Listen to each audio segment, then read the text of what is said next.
Bienvenue sur Télé Afrique. Je suis Dadou Henri Joelzama et si vous ne l'avez pas encore fait, la première des choses, c'est de vous abonner, activer la cloche de notification et laissez-moi un petit like. Comme ça, nous pourrions agrandir notre communauté. Sur notre chaîne Télé Afrique, nous parlons d'une Afrique qui est en pleine émergence, une Afrique qui bouge, une Afrique qui est en mouvement. Et donc pour cela, nous mettons en avant les pays africains qui sont en train d'émerger, qui se développent. On met en profil ces bels exemples-là pour que les autres pays puissent les copier. Et là, ce que vous voyez, nous ne sommes pas sur l'autoroute. C'est juste une voie nationale, c'est une route nationale. Précisément, nous nous trouvons aujourd'hui au Maroc et ça, c'est la route nationale qui relie la ville de Rabat, la capitale, la ville de Rabat, passant par la ville de Salé et tout en allant à Kenitra. Et là, nous sommes sur une voie nationale. Regardez vous-même, admirez ce bel exemple. Et là, cette vidéo, c'est une manière à moi d'encourager les autres pays africains et d'encourager toujours ce royaume qui ne fait que surprendre au niveau du développement. Ça se sent, ça ne bavarde pas. On voit le pays qui est en pleine croissance, qui est en plein développement. Et c'est un très bel exemple que voilà, nous conseillons à tous les autres pays subsahariens. Vous voyez une voie nationale, mais qui n'a rien à envier à une autoroute. Vous voyez. Par contre, le Maroc dispose bel et bien d'une société nationale, l'autoroute du Maroc, qui dispose de plusieurs autoroutes qui sont payantes. Mais en dehors de cela, nous trouvons plusieurs routes nationales qui sont comme ça, faire 2x2, alors que ce sont des routes nationales et qui sont gratuites. Et donc ça booste vraiment le développement, ça booste l'économie parce que les routes sont bonnes, le déplacement est plus facile, le transport des marchandises, le transport des biens, le transport des personnes se fait facilement. On peut se déplacer facilement d'une ville à une autre ville, malgré qu'il y a déjà plusieurs moyens de transport, tels que les villes du Maroc, à peu près presque toutes les villes, la majorité des grandes villes disposent des aéroports et il y a aussi des gares de train. Donc ça facilite vraiment le déplacement. On ne peut surtout pas parler de développement si on n'a pas de route. C'est basique, c'est primordial. Il faut des routes, il faut de très bonnes routes, mais à quel prix et quelle qualité?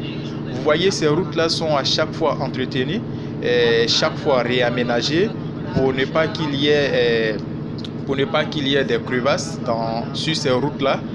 Cela permet aussi de garantir la sécurité des personnes qui empruntent ces routes-là et aussi cela aussi garantit aussi la durée de vie des véhicules aussi qui empruntent ces routes-là.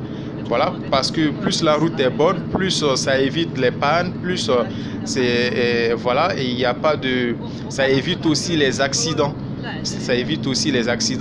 Et là, vous allez trouver aussi que je fais exprès de rendre un peu cette vidéo longue pour que vous voyez que nous ne sommes pas en train de parler d'un échantillon. C'est pratiquement, la route est comme ça, c'est entre deux villes. Je vous parle bien de deux villes, donc c'est une distance de presque 100 km. Et vous avez une telle route, c'est vraiment surprenant. Et d'ailleurs, la route qui mène dans le Sahara, la route après Agadir, qui mène jusqu'à la frontière de Mauritanie, est en train d'être transformée ainsi en 2x2, alors que c'est une route nationale qui est gratuite. Donc c'est un très bel exemple. Je salue tous mes frères marocains qui participent au développement de leur pays, qui honorent ce continent africain aussi. Donc les autres pays devraient voilà, suivre ce très bel exemple. Je pense qu'il y a déjà pas mal de pays qui le font. Et ceux qui sont encore dans ces difficultés-là doivent s'inspirer des pays qui émergent, qui progressent, pour pouvoir mettre en place une politique qui va les permettre de faire le nécessaire, de bitumer le maximum de routes. Voilà, le maximum. Le bitumage des routes désenclave les zones et facilite l'installation des entreprises, facilite aussi l'installation des usines. Donc imaginez des personnes qui vont s'investir dans l'agriculture, ça peut être des investisseurs étrangers, ça peut être les membres de la diaspora africaine. Donc ces personnes-là qui vont avoir des plantations industrielles dans des zones reculées, mais si les routes sont bonnes, ça va leur faciliter d'évacuer facilement leurs produits vers les zones portuaires ou bien vers les ports. Et sinon, si ce sont des usines aussi qui sont installées dans des sous-régions, c'est-à-dire dans des villes éloignées ou bien dans des villages même, mais ça va aussi faciliter l'écoulement des produits. Ça va faciliter l'écoulement des produits, le déplacement du personnel et tout ça aussi, voilà, fait partie du développement. Ça crée aussi de l'emploi sur le champ. Et puis, on devrait songer à faire des routes vraiment solides et des routes qui sont durables, négocier avec des entreprises pour le coût des matériaux. Voilà, il faut pas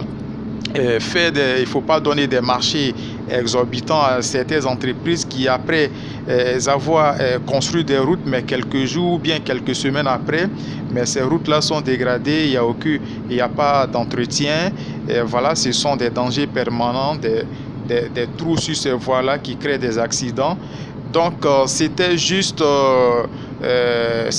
mon message. Abonnez-vous, likez, partagez ces vidéos-là pour que nous puissions atteindre une grande communauté.